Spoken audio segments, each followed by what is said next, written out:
Welcome to Be the Light 365. I'm Pastor Jay. We're in Matthew chapter 27, verses 45 through 54 for our Bible study. And Jesus has been on the cross, and now all of a sudden it starts getting dark. Between the 6th hour and 9th hour, that's about noon to 3. It just got dark. Well, Jesus cries out, Eli, Eli, lama sabachthani, which means, my God, why have you forsaken me? This comes back to Psalms 22, verse 1. He says the same thing. Lord, why have you forsaken me? He did this to show one thing. That God did not forsake him. God doesn't forsake us when we go through trouble. God doesn't forsake us. God's plan is in action. Same thing here. He had to separate that, God would not come to save him because he needed to do this for us. To take our sins, he had to go all the way to the end.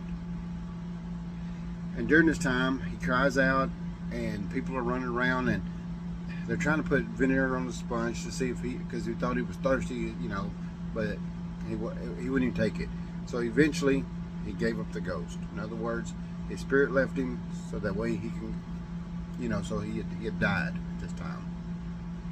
Well, during this time of his death, there was a big earthquake. And then in the temple, the veil tore. Now this was a big significance here. The reason why I'm saying that is because the way it was is you had the courtyard of the temple, then you had you can go inside the temple, but then there was a veil, a curtain, that separated you from the holies of holies. The only people that can go past the holies of holies are the priest. But when the veil was torn top to bottom apart, that means God was opened up to the people now. Just like with us, we can talk to God. We don't have to go to a temple. We don't have to go to a priest. We just go in and start talking to God. Well, this is what that means.